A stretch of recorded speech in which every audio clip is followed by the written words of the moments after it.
Somebody want to tape it? I can. Okay. I just push that. Okay. And I think. I hope. I have to pull something up fast.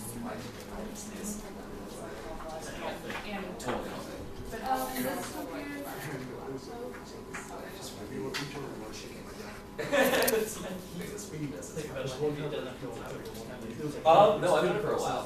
I noticed when I first started, like, immediately my body just went something like here. Vegan is different. That's not eating any. I from We had a guy who worked vegan is stupid. I tried to be vegan once and I lasted like 3 days. No, it's It's really hard. it's amazing.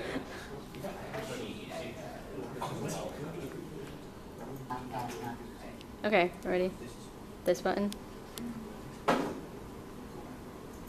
When you crashed the car into the tree, I mean, were you just so drunk? Do you remember anything? I remember driving home, and I don't remember the accident itself, but I don't think I'll ever be able to forget waking up in the car. You know, the shattered glass everywhere, my hands covered in blood, the car speeding past, nobody stopping. That feeling when I looked to my right and saw there was someone sitting in my passenger seat, but I didn't know who it was. Grabbing her hand, trying to wake her up, and getting no response. Those are things you don't forget. I was thinking, as I heard your story, like, how do you begin? How in the world do you begin to pick up the pieces? Initially, I blocked out everything else except physically getting better. I had over 400 stitches, my ear was reattached. I spent over a year in physical therapy, just trying to be able to walk again, to be able to move my arms, my neck. That was my focus. That's all I focused on. And when I had my mobility back, I didn't have anything to focus on anymore. That's when everything really started taking a turn for the worst. When I would pick up the phone to call Laura, only to hear her voicemail and realize I was never going to talk to her again. Going through this, dealing with it, the legal aspect, the physical, spiritually, that's hard enough. To not have your best friend there to go through it with, to be able to call on, to know you're the reason you can't call her. That's an indescribable feeling.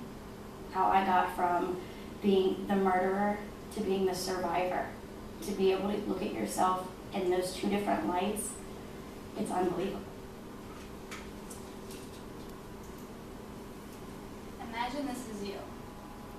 You're driving down the road after coming home from a movie with your friends, jamming up to the radio, and everything goes black.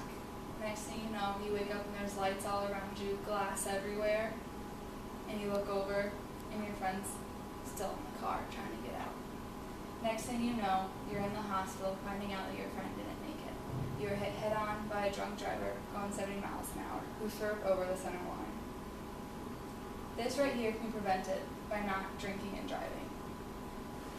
Innocent people get killed each day, every day, from someone making a choice to drink and drive.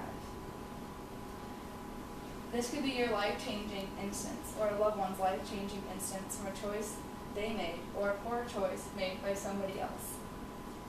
The laws are not always strict enough for drinking and driving, so people do not take this matter very seriously. I believe the laws for drinking and driving should be stricter.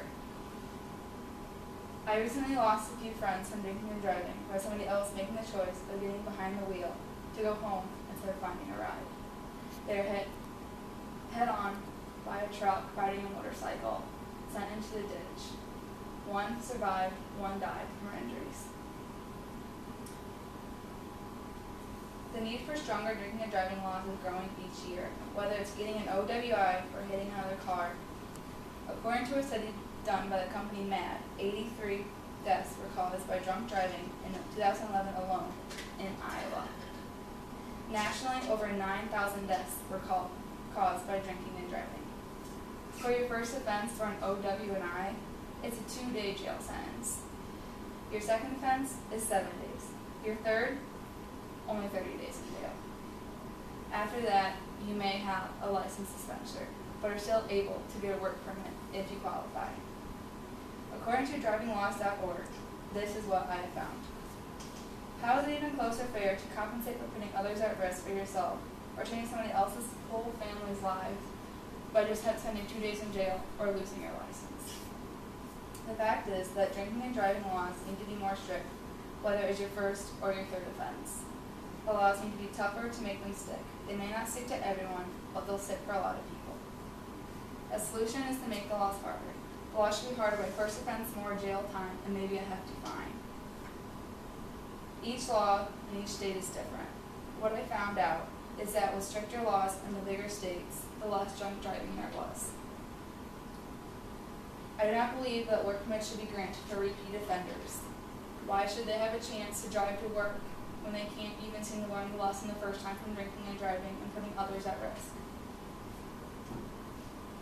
When I took a poll, 4 people I had asked agreed that laws should be aren't strong enough, and there should be more punishment when it comes to drinking and driving. Whether it's just a fine, they get off easy. But what if it comes to a victim dying?